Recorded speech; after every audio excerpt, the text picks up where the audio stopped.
بين قلوبنا وأصبحنا بنعمته إخوانا أشهد أن لا إله إلا الله وحده لا شريك له وأشهد أن محمدا عبده ورسوله اللهم صل وسلم وبارك على محمد وعلى آله وأصحابه أجمعين أما بعد. Bapak Ibu yang Allah muliakan, alhamdulillah kita bersyukur kepada Allah Subhanahu wa taala. Kita berkumpul di waktu yang sangat mulia, di waktu fajar. Saking berharganya waktu fajar, sampai-sampai Allah Subhanahu wa taala bersumpah di dalam Al-Qur'an, wal fajr, demi waktu fajar.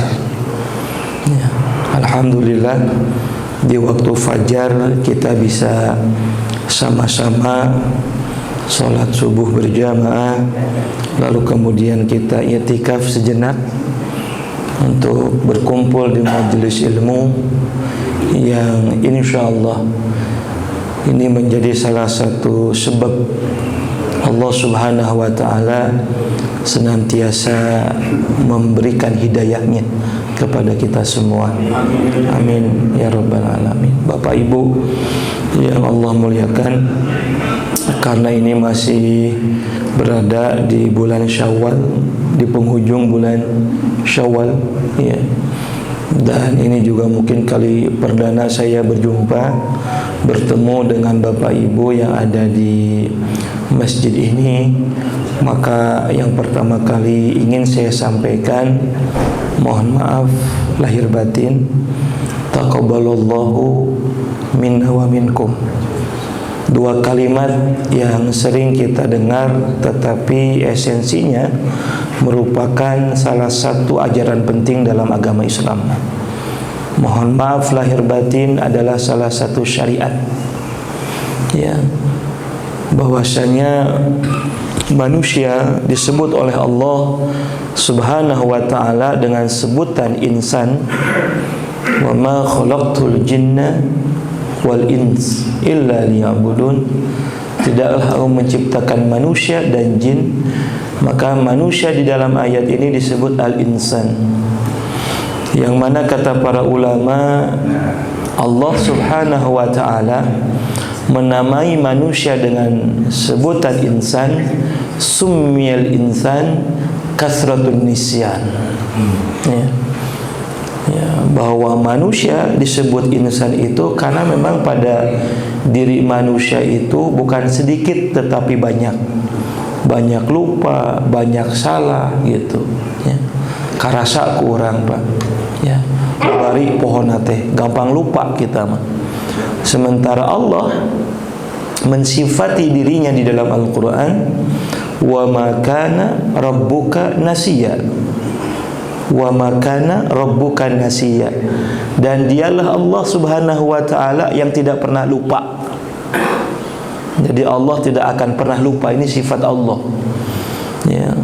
Artinya Bapak Ibu yang Allah muliakan, mustahil bagi Allah lupa, ya. Dan Allah tidak akan pernah melupakan balasan atas setiap hamba, ya, ketika mereka melakukan kebaikan. Oleh karenanya jangan kemudian kita berputus asa, jangan kita bersuudzon kepada Allah, ya Allah, saya sudah rajin datang ke majelis ilmu, ya Allah, saya sudah berupaya saum sunnah, ya Allah, saya sudah terbiasa sholat tahajud, tapi kieu-kieu wae geuningan. Nah, itu sudah menafikan sifat Allah, ya.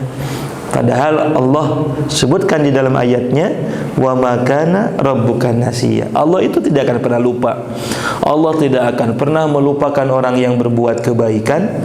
Maka sekecil apapun kebaikan yang dilakukan oleh seorang hamba, balasannya, ya, wa ajrahum bi ahsanin bima kanu ya'malun. Sesungguhnya balasan atas perbuatan baik yang dilakukan oleh seorang hamba, maka Allah katakan balasannya itu kadang jauh lebih baik, Pak, ya, jauh lebih baik, ya, jauh lebih banyak balasan, ya, ketimbang amal yang kita lakukan. Ya, oleh karenanya Bapak Ibu yang Allah muliakan, ya, ya beda dengan manusia. Ya, manusia mah babari poho. Gitu. Ya, kadang punya utang aja lupa, Pak. Saking lupanya nggak mau bayar. Gitu. Ya, ini manusia itu punya sifat gampang lupa, ya, gampang salah gitu, mudah berbuat kesalahan. Bapak-bapak dengerin pengajian aja, Pak, jangankan sampai ke rumah, keluar dari masjid aja udah lupa kadang kita apa yang disampaikan sama Ustaz. Ya. Tapi itu sifat manusia. Bapak Ibu yang Allah muliakan, manusia tempatnya lupa, manusia tempatnya salah gitu. Ya. Tapi yang harus menjadi perhatian bagi kita, Bapak Ibu yang Allah muliakan, manusia itu kalau lupa, ya, maka ya, disebutkan di dalam hadis Nabi Sallallahu Alaihi Wasallam, ya, Allah Subhanahu Wa Taala tidak akan mengiqab, memberikan hukuman kepada manusia disebabkan karena lupa. Tuh, itu kasih sayang Allah tuh begitu, Pak. Ya. Ya. Kemarin Ramadan, Pak, ya. Bulan Ramadan kemarin, ya. Bisa lupa, Pak, makan gitu ya. Ya, nggak batal, Pak. Ya. Tapi kalau Ramadan mah saya yakinlah nggak akan lupa ya, karena suasananya lah begitu. Tapi kalau Syawal bisa jadi lupa, Pak. Dan itu saya alami kemarin, Pak, ketika nyawalan. Ya. Ketika saya nyawalan, gitu kan. Jam berapa lah? Jam 9 pagi. Ya. Ada yang ngasih minum, Pak. Ya. Ada yang ngasih minum, diminum gitu, sampai hampir setengahnya habis, Pak, gitu kan. Udah begitu, masya Allah, orang teh kersaum gitu ta. Ya, tapi udah lupa gitu kan. Ya. Dan tidak ada iqab, tidak ada hukuman, ya, bagi mereka yang lupa, kemudian yang hilang akal, dan yang ketiga dalam keadaan terjepit. Ya. Ya. Di dalam ayat bahkan disebutkan, ya, Allah mengampuni, ya, seorang manusia dalam keadaan terjepit sama sekali yang tidak ada pilihan yang lainnya, gitu. Tetapi Bapak Ibu yang Allah muliakan, ketika kita, ya, ada kesalahan, ya, bukan kepada Allah, tetapi kepada manusia, gitu. Ya, ketika kita punya salah, punya khilaf kepada manusia, ya, maka kalimat mohon maaf lahir batin ini kalimat sering kita dengar, tetapi esensinya sangat luar biasa, gitu ya. Ya, kenapa Bapak Ibu yang Allah muliakan? Ya, karena kita seringkali banyak khilaf, banyak salah. Kalau salah kepada Allah mah, qul ya ibadiyalladzina asrafu ala anfusihim la taqnatu min rahmatillah innallaha yaghfirudz dzunuba jami'a. Kata Allah, jangan kalian berputus asa sebanyak apapun dosa kalian, ya, rahmat Allah itu jauh lebih luas ketimbang dosa-dosa kalian. Innallaha yaghfirudz dzunuba jami'a, dan Allah akan mengampuni seluruh dosa-dosa kalian. Jadi tahariwang kalau kita berbuat dosa kepada Allah. Yang jadi masalah ketika kita berbuat khilaf kepada sesama manusia, ya. Ya, bukan hanya kita berbuat salah, tetapi ada hal penting yang harus kita perhatikan, Bapak Ibu, ya, yaitu bagaimana Allah, ya, supaya bisa melapangkan hati kita agar kemudian kita bisa gampang untuk memaafkan kesalahan orang lain. Nah, itu termasuk amalan-amalan susah, Pak. Ya. Oleh karenanya Bapak Ibu sekalian, ya, boleh jadi bukan karena ibadah sholat kita, ya, bukan karena zikir kita, bukan karena tilawah Quran kita, ya. Boleh jadi gara-gara kita gampang memaafkan kesalahan saudara-saudara kita, maka Allah Subhanahu wa Ta'ala membukakan pintu surga buat kita, ya. Itu Bapak Ibu sekalian, ya, makanya kalau kita menjadi orang yang bertakwa, ya, maka sifat daripada orang yang bertakwa Allah sebutkan di dalam ayat, salah satunya adalah wal afina annin nas, mereka yang mampu memaafkan kesalahan saudaranya. Ada hadis yang diriwayatkan oleh Anas bin Malik radhiyallahu an, Ya, suatu saat ketika Nabi Shallallahu Alaihi Wasallam sedang berkumpul bersama para sahabat seperti ini, lalu kemudian tiba-tiba Nabi sedih, Pak.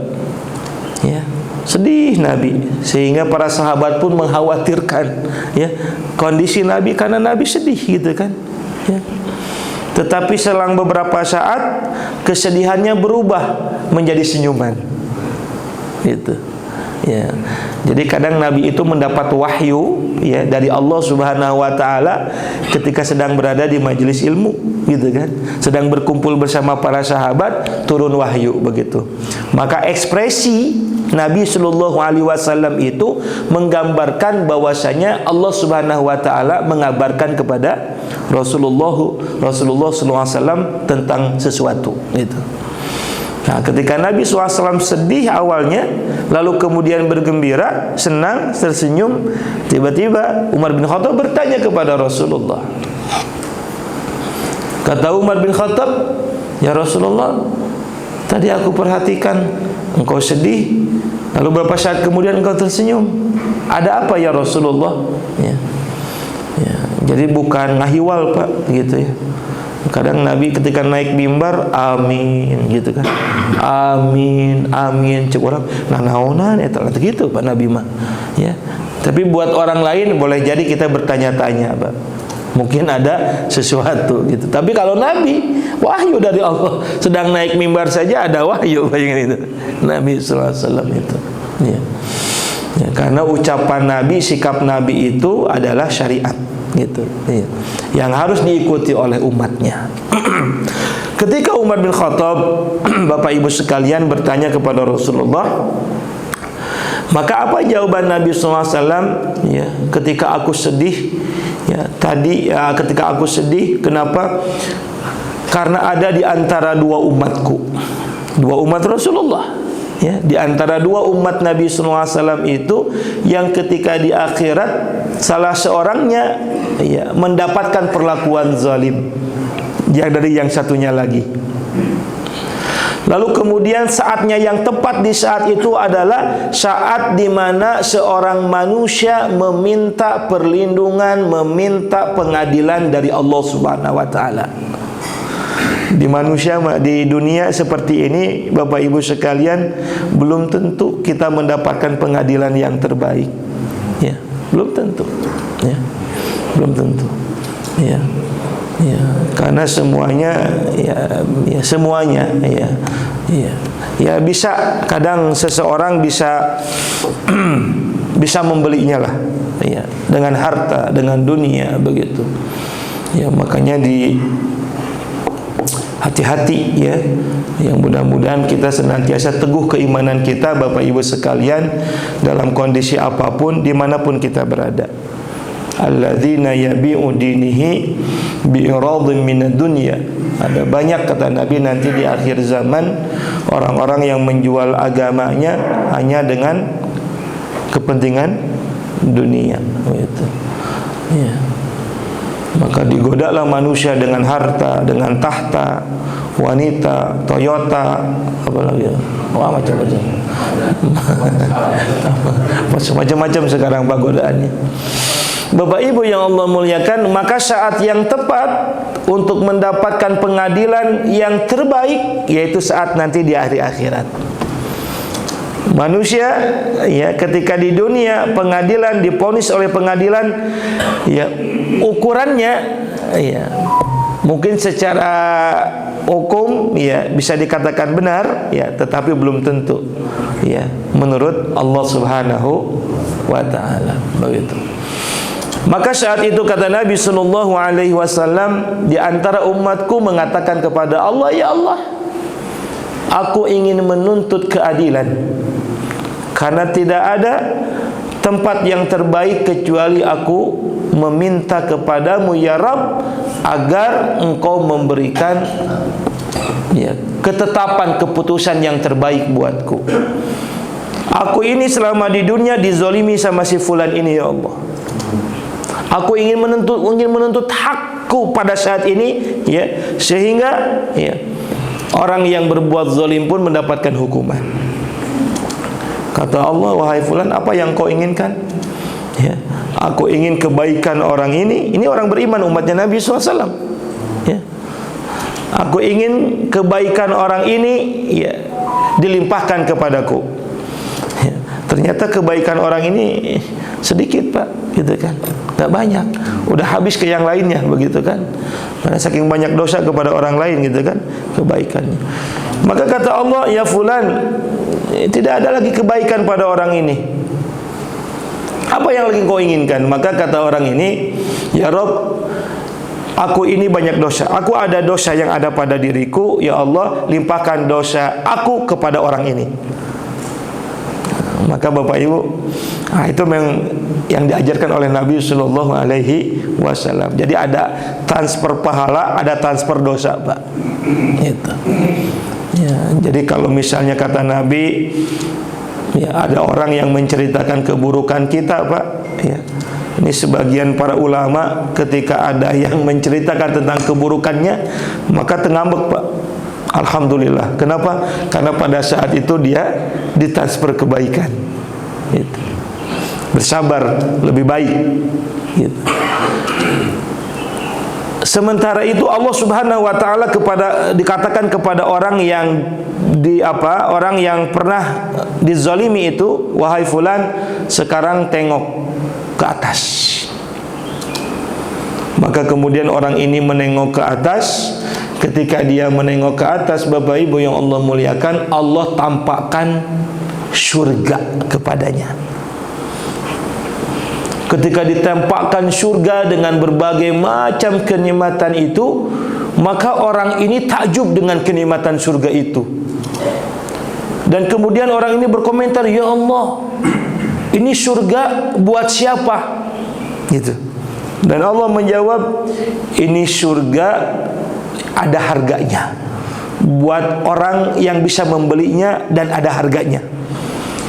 Ya Rabb, kira-kira ini surga itu siapa yang bisa membeli harga surga ini? Maka kemudian Allah katakan, engkau pun bisa membeli surga itu. Kaget nih orang. Ya Allah, dengan apa aku memberi harga surga itu yang kenikmatannya luar biasa? Maka kata Allah Subhanahu wa taala, engkau bisa membeli surga itu dengan harganya, ya. Apa harga di sini? Engkau memaafkan kesalahan saudaramu. Maka setelah itu yang tadinya menuntut hak bahwa dia telah dizalimi oleh saudaranya itu, maka kemudian dikatakan oleh orang ini, ya Rabb, maka saat ini pun aku memaafkan kesalahan saudaraku. Ya, maka kata Allah, sekarang gandeng tuh saudaramu, ajak bareng-bareng masuk ke surga. Ini hadis. Dan yang tadinya Nabi sedih, kenapa? Karena Nabi, Masya Allah, Nabi itu perhatian kepada umatnya itu luar biasa. Ketika ada di antara dua umatnya berselisih, Nabi sedih. Lalu kemudian Nabi tersenyum, kenapa? Karena yang tadinya berselisih, Bapak Ibu yang Allah muliakan, akhirnya saling bergandengan tangan untuk masuk ke surga. Dan inilah yang Allah sebutkan di dalam Al-Quran surat Al-Anfal ayat yang pertama. Jadi Allah pun punya peran untuk mengislahkan di akhirat. Kalau di dunia, tanggung jawab kita mengislahkan, Pak. Ya. Kalau ada dua orang yang berselisih, Bapak Ibu sekalian, di dunia, maka tanggung jawab kita sebagai seorang muslim mengislahkan. Bahkan salah satu sedekah yang terbaik itu adalah mengislahkan, wa ta'dilu bainatsnaini shadaqah, kata Nabi. Siapa yang mengislahkan kedua saudaranya, itu pun sedekah yang terbaik. Dan ini diperintahkan langsung oleh Allah di dalam Al-Quran, ya, innamal mu'minuna ikhwatun fa aslihu baina akhwaikum. Ya, orang beriman itu bersaudara, lalu islahkan di antara saudara kalian. Itu di dunia, Bapak Ibu yang Allah muliakan. Tapi kalau di akhirat yang mengislahkan siapa? Allah. Lihat ayatnya. Jadi salah satu pekerjaan, salah satu bentuk kasih sayang Allah kepada hambanya itu adalah mengislahkan, Pak. Mengislahkan hambanya yang berselisih. Itu kasih sayang Allah. Dan ini disebutkan di dalam Al-Quran surat Al-Anfal ayat yang pertama. Kata Allah, fattaqullah, hendaklah kalian bertakwa kepada Allah, fa aslihu dzata bainikum, maka islahkanlah kedua saudaramu. Setelah itu Allah katakan, fa innallaha ta'ala yuslihu bainal mu'minina fil akhirah. Dan sesungguhnya Allah Subhanahu wa taala yuslihu bainal mu'minin, sesungguhnya Allah Subhanahu wa taala akan mengislahkan di antara orang-orang yang beriman. Di kapan? Di akhirat. Jadi tanggung jawab di dunia itu mengislahkan adalah kita sebagai seorang muslim. Tetapi nanti di akhirat yang mengislahkan siapa? Allah Subhanahu wa taala di dalam Al-Qur'an. Ya. Maka inilah pentingnya kalimat mohon maaf lahir batin. Bapak Ibu, dan mudah-mudahan insyaallah ya kita termasuk orang-orang yang pertama ya mudah menyadari kesalahan, Pak. Karena tipikal manusia itu kalau melihat kesalahan orang lain gampang, Pak. Betul nggak, Pak ya, Bu? Tapi ketika melihat kesalahan sendiri, ya, sebagaimana dalam hadis Nabi sallallahu alaihi wasallam, kadzubabin marra ala anfi, kata Nabi. Ya, padahal ya lalat ya ada di hidung kita pun nggak kelihatan gitu. Artinya kalau melihat kesalahan orang lain tuh gampang sekali begitu. Sementara melihat kesalahan diri kita sendiri, ya. Maka Bapak Ibu sekalian, Allah sangat mencintai orang-orang yang gampang mengakui kesalahannya. Jangankan kita, Nabi Sallallahu Alaihi Wasallam pun yang sudah dimasum, yang sudah dimaafkan oleh Allah, dijamin masuk surga. Dalam hadis qudsi disebutkan an yastaghfiru kanan Nabi Sallallahu Alaihi Wasallam an yastaghfiru kulla yaumin mi'ata marrah. Nabi saja ya tidak pernah kurang selain istighfar-istighfar yang lainnya. Nabi SAW itu beristighfar mengakui kekhilafan kesalahannya di hadapan Allah Subhanahu wa taala ya paling sedikit 100 kali, Pak. Astagfirullahaladzim, astagfirullah. Dan Bapak Ibu, insya Allah kalau di antara pasangan suami istri punya sifat ini, saya yakin, Pak, itu akan langgeng rumah tangganya, akan sakinah mawadah warahmah. Kenapa yang menjadikan sebab perpecahan dalam rumah tangga? Ya tadi, Pak, karena egois masing-masing, Pak. Ya. Ketika suami ya mampu menyadari kesalahannya, mengatakan kepada ibu, maafkan kesalahan ayah ya. Kemarin ayah telah berbuat salah. Oh, coba Pak ya. Bu, kalau ada suami begitu, Bu, jawabannya jangan begini. Makanya ayah itu bahaya, Pak ya. Itu. Tapi ibu pun sama, harus menyadari kehilafannya. Enggak ayah, kemarin itu yang salah ibu. Masya Allah, enak tuh, Pak. Ya. Kata ayahnya, enggak ibu ayah, apa sih ada ya? Jadi nggak punya juga begitu gitu ya. Tetapi ini sifatnya para nabi itu, Pak. Sifatnya para nabi itu ya, nabi itu punya sifat dan Allah abadikan dalam Al-Quran. Sifatnya itu gampang mengakui kesalahan yang ada pada dirinya. Rabbana zalamna anfusana wa illam taghfir lana wa tarhamna lanakunanna minal khasirin. Bapak Ibu yang Allah muliakan, maka tadi ya masih dalam nuansa Syawal ya, mohon maaf lahir batin. Dan ini dampaknya apa, Pak? Dampaknya bab ini terhadap amal-amal kita. Jadi jangan kira, Pak, amal ibadah seseorang itu tidak diterima oleh Allah gara-gara tidak pernah saling maaf dan memaafkan. Karena Nabi mengatakan dalam hadis, salasatun la tartafi salatahum fawqa ru'usahum sibron. Ada orang tuh yang ibadahnya, solatnya ditolak oleh Allah, Pak. Solatnya tidak akan diangkat sampai ke langit. Kenapa? Akhwani mutasarimani, karena dua orang ini berselisih dan tidak pernah saling memaafkan. Ya.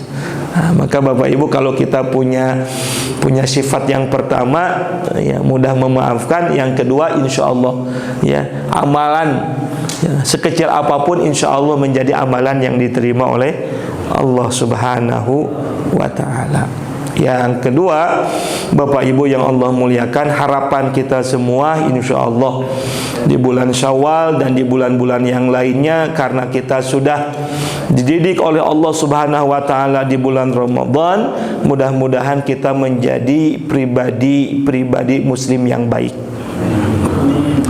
Bagaimana Allah menyebutkan pribadi muslim yang baik?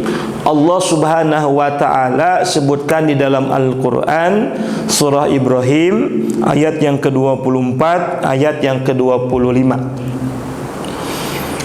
Ya, kadang Allah itu memberikan pelajaran kepada kita dengan kiasan, Pak, dengan perumpamaan, agar perumpamaan yang Allah sebutkan di dalam Al-Quran itu kita bisa mudah memahaminya.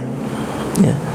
Contoh saja, misalnya Allah memberikan pelajaran tentang keikhlasan dengan perumpamaan, Pak. Apa yang Allah berikan dalam Al-Quran, perumpamaan orang yang ikhlas, ya.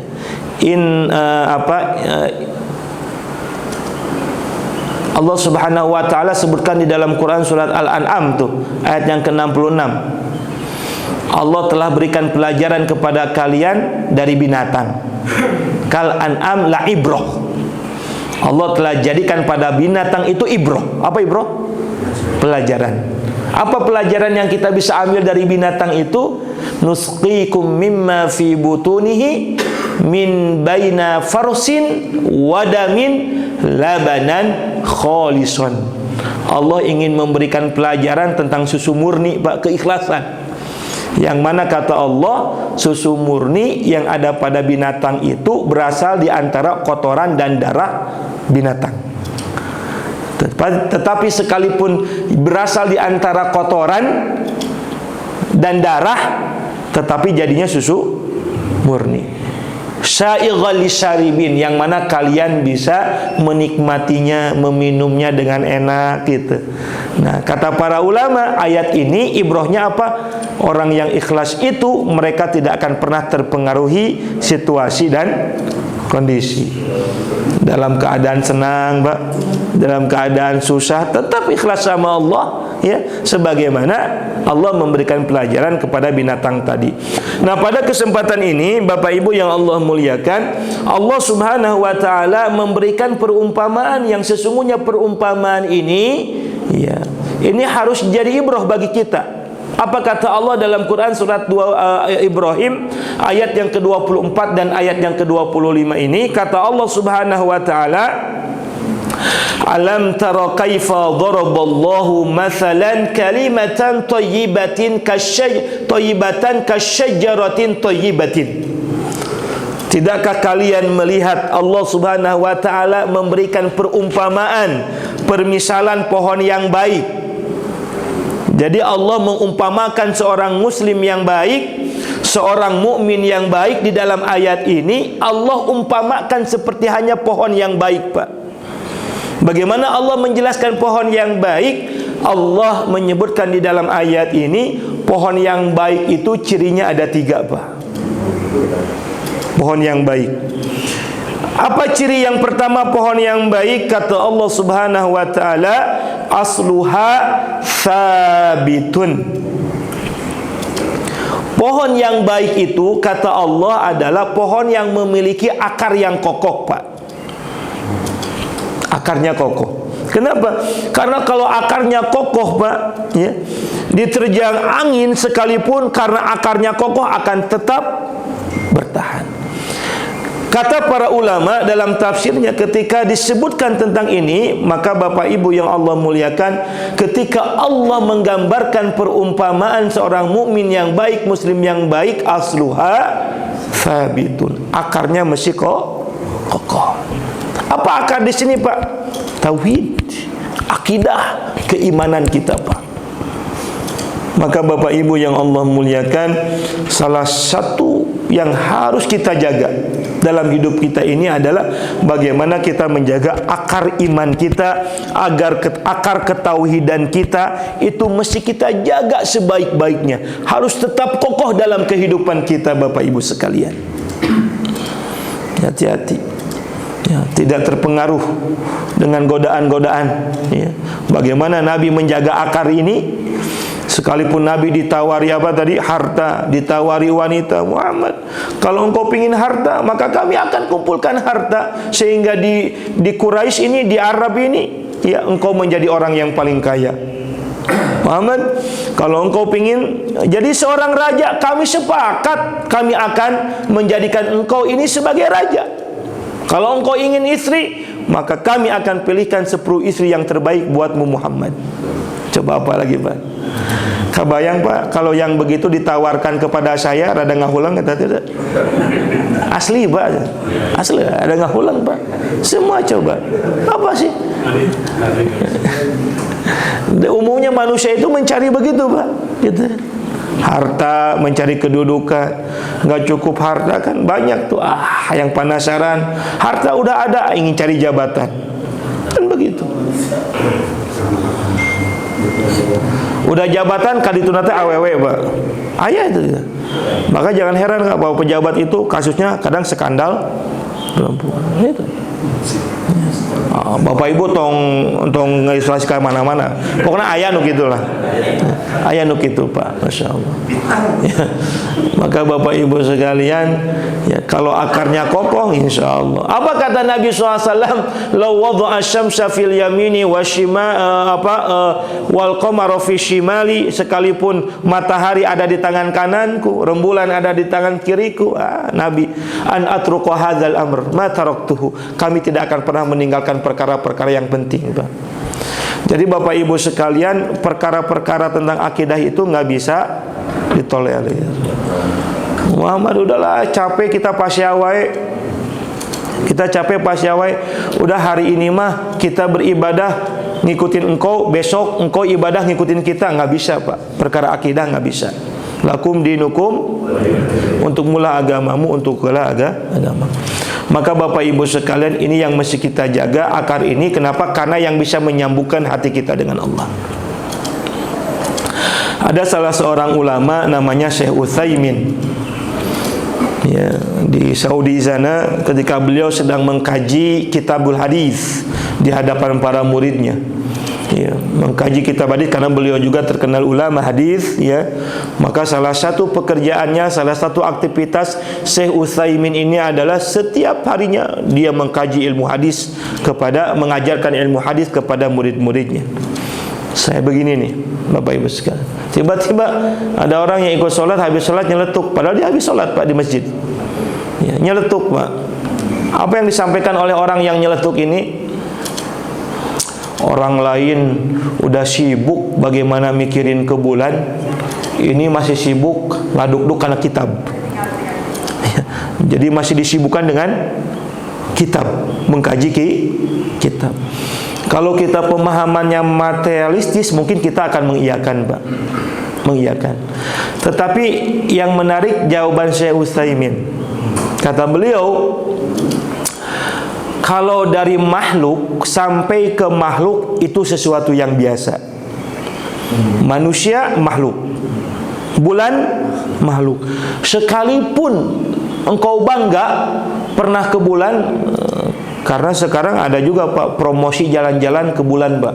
NASA kerjasama dengan pihak swasta, lumayan biayanya mahal, Pak Haji. Itu ada tuh di Amerika, ya, yang nama saking bosannya menjelajahi dunia, kagok ke bulan, sugan we ka matahari tutung sakalian gitu tuh.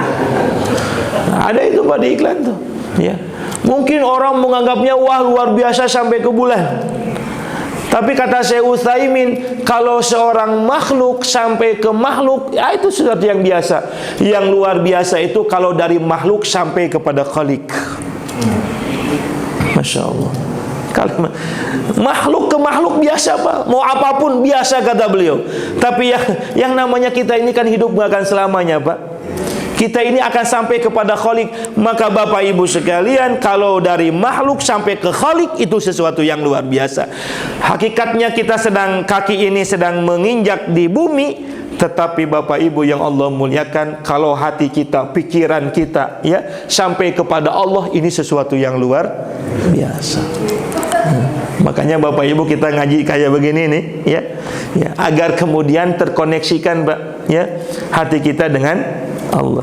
Ya, dulu saya pernah menyampaikan Bapak Ibu sekalian, yang penting dalam hidup kita ini adalah bagaimana kita bisa membangun sinyal kita dengan Allah. Ya, sehingga HP kan Pak ya, walaupun 25 GB, 20 GB kuotanya banyak, tapi kalau sinyalnya nggak ada mah nggak bisa kepake Pak. Betul nggak? Kuotanya kecil 100 MB tapi ayah sinyalan. Walaupun kuotanya kecil, tapi kalau sudah ada sinyal bisa pakai telepon, bisa pakai nge-WhatsApp. Bapak Ibu, Allah pasti ngasih kuota loh Pak. Semua makhluknya dikasih kuota sama Allah. Nggak ada nggak yang dikasih kuota? Semuanya Allah kasih kuota makhluknya Pak. Walaupun mungkin variasi gitu kan ya.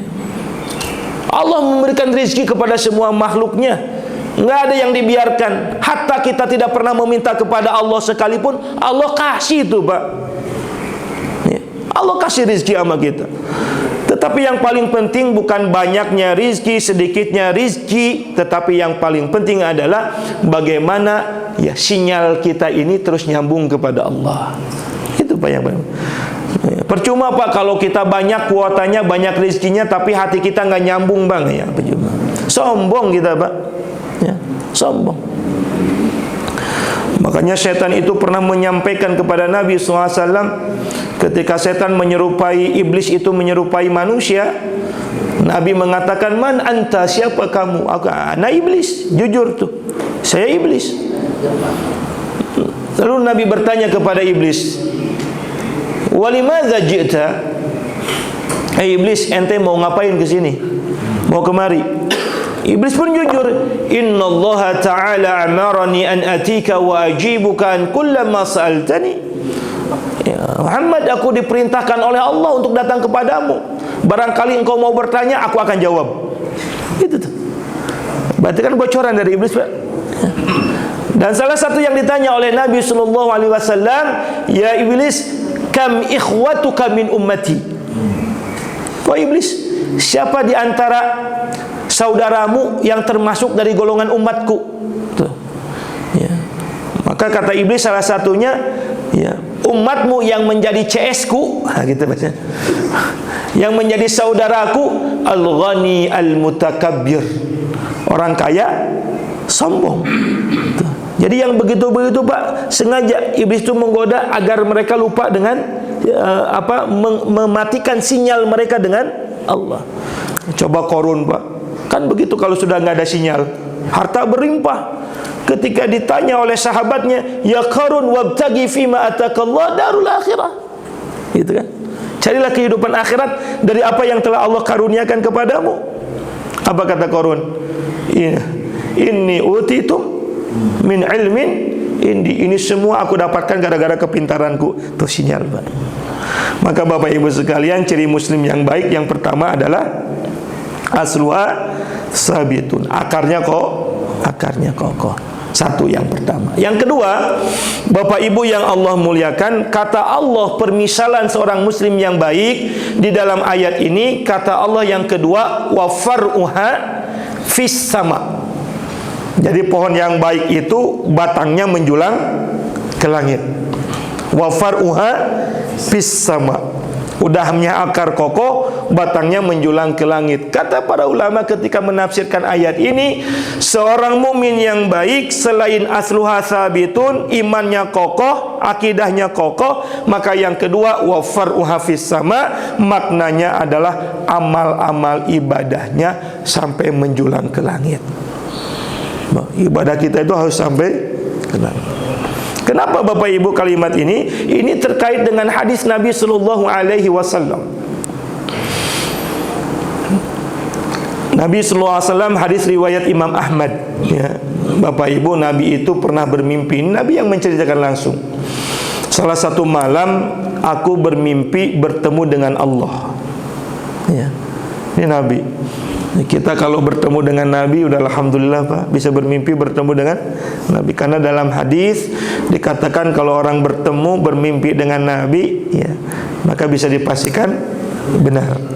Karena setan tidak bisa menyerupai Nabi, Pak. Tapi kalau setan menyerupai bapak ibu dalam mimpi bisa. Asli Pak. Ya, maka hati-hati dengan mimpi bertemu dengan guru kita, bertemu dengan orang tua kita. Cantan tuh orang tua itu Pak. Bisa jadi jin korin, Pak. Maka dalam para ulama mengatakan jin korin itu kan jin yang menempel sejak kita lahir. Ya. Nah, lalu berpisah ketika kita meninggal dunia. Pak, kebayang Bapak 60 tahun, 70 tahun hidup menempel jin korin itu tahu persis, Pak. Apa yang terjadi sama kita, ngomongnya juga diturutan ku jin korin, Bapak. Nah, maka kadang orang terjebak. Nah, kesananya bisa jadi sesat, Pak. Ya. Bermimpi ketemu dengan gurunya, bermimpi bertemu dengan siapa gitu. Ya. Mengajarkan amalan-amalan tertentu, ya. Tetapi kalau bermimpi ketemu dengan Nabi, setan tidak bisa menyerupai Nabi sallallahu alaihi wasallam. Bapak Ibu, Nabi mimpinya sama Allah, gitu kan. Ya. Orang memimpi yang Nabi gehese, ngaku-ngaku mimpi jeung Allah. Kan banyak Pak yang jadi nabi palsu itu begitu, Pak.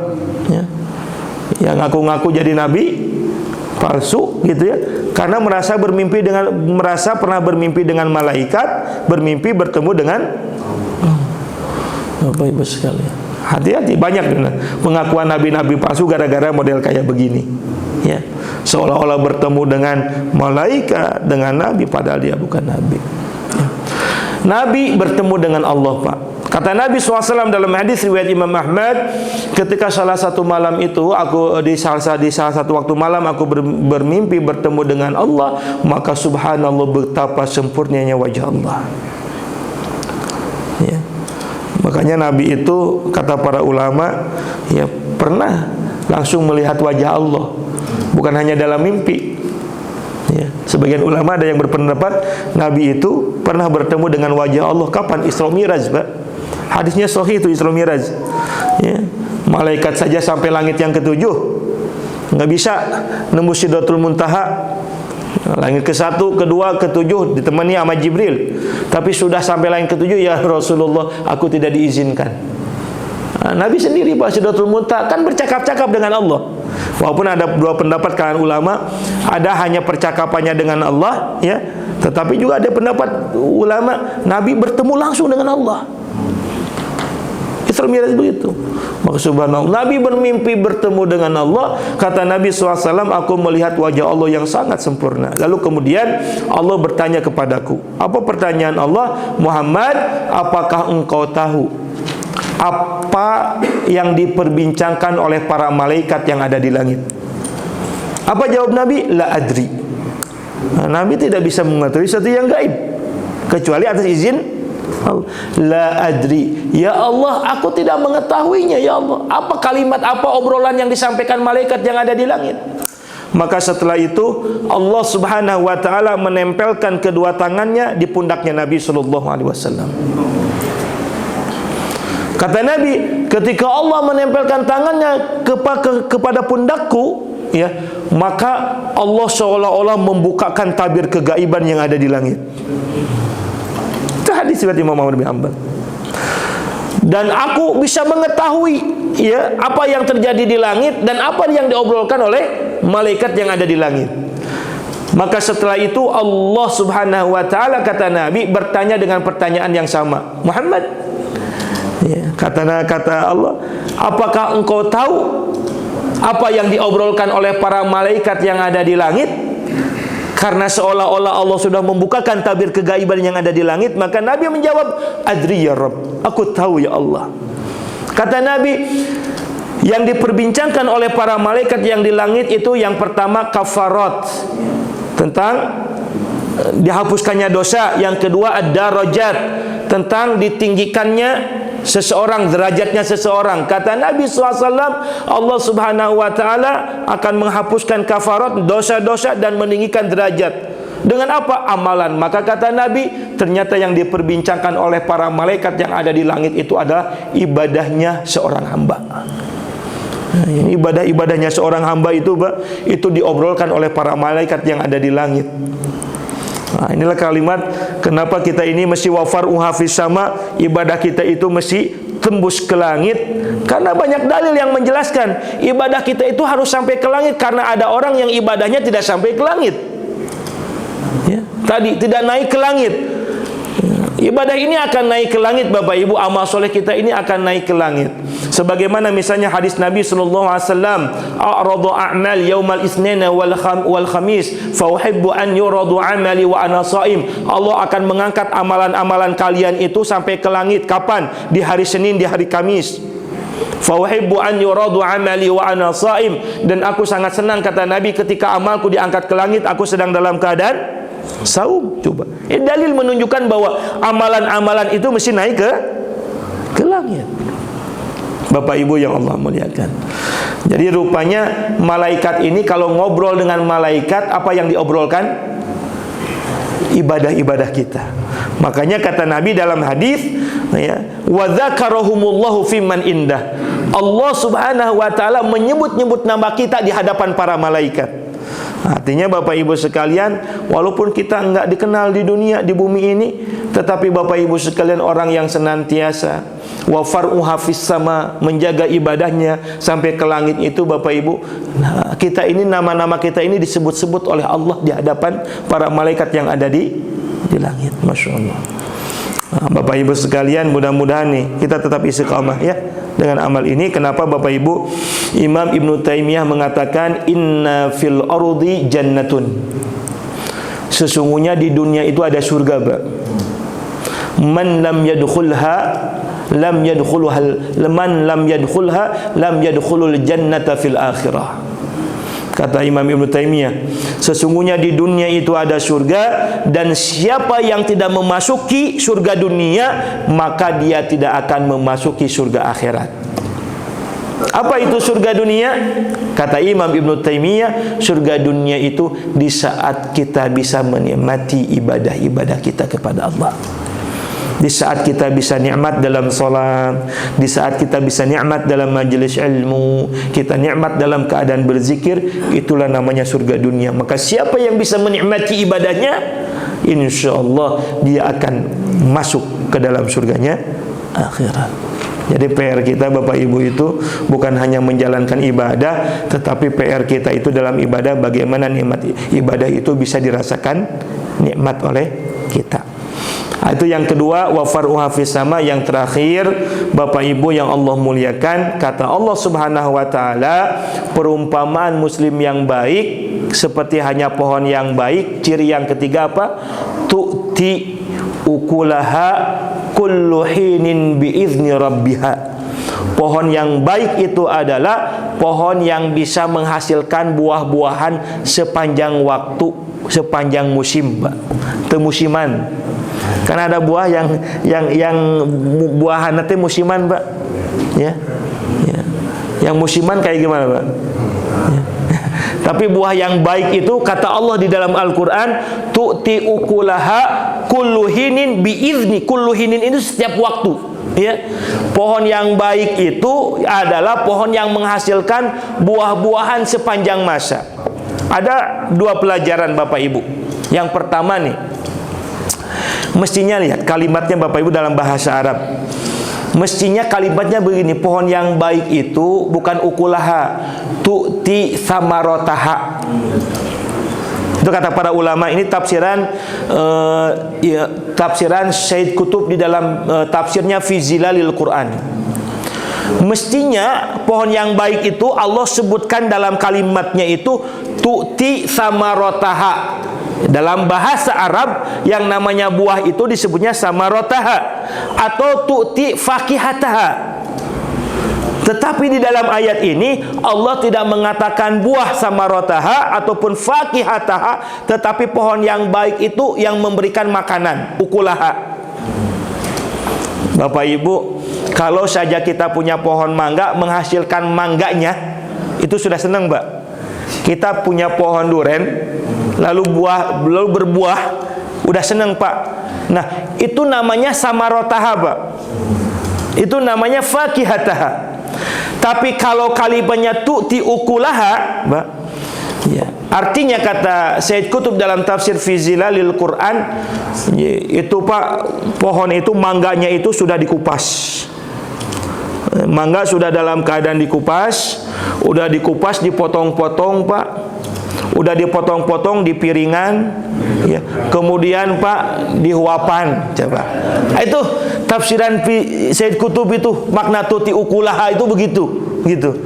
Kalau saja memberikan buahnya udah senang kita. Tetapi seorang muslim yang baik itu Pak, bukan hanya sekedar itu, tetapi tuti ukulaha, memberikan kebaikan itu harus seperti itu. Dan inilah kebaikan yang dilakukan oleh para nabi, ya, ya. Tu'ti ukulaha, udah dalam kondisi enak aja tuh ngasih kebaikan kepada orang lain, dan tidak musiman, tapi kullahinin, setiap saat, kapanpun, gitu. Nah, maka Bapak Ibu sekalian, kalau kita sudah bisa begitu, insya Allah kita selamat Pak, ya. Akar kita kokoh, batang kita menjulang ke langit, bahkan kita memberikan kebaikannya itu nggak asal-asalan, memberikan kebaikannya itu dengan maksimal Bapak Ibu yang Allah muliakan. Ini harapan kita. Ya, kita tidak hanya cukup akidah kita kuat, kita tidak hanya mencukupkan kita dalam ibadah-ibadah kita, tetapi insya Allah di samping akidah kita kuat, di samping ibadah kita menjulang ke langit, nah, maka insya Allah keberadaan kita pun memberikan kebaikan. Ya, ya, memberikan kebaikan kepada orang-orang yang ada di sekeliling kita. Inilah gambaran, ya, perumpamaan muslim yang baik yang Allah sebutkan di dalam Al-Quran. Bapak Ibu yang Allah muliakan, karena sudah jam 6, ya, kira cukup. Mudah-mudahan ini bisa menjadi ilmu yang bermanfaat buat kita, dan mudah-mudahan Bapak Ibu sekalian Allah Subhanahu wa taala bisa sifat-sifat itu, ya, sifat-sifat tadi insyaallah mudah-mudahan bisa dihadirkan di dalam diri kita, sehingga kita menjadi muslim yang terbaik, menjadi muslim yang selamat insyaallah. Wallahu alam bisawab. Rabbana atina fid dunya hasanah wa fil akhirati hasanah wa qina adzabannar. Wa sallallahu ala Muhammadin wa ala alihi wa sahbihi wasallim. Assalamualaikum warahmatullahi wabarakatuh.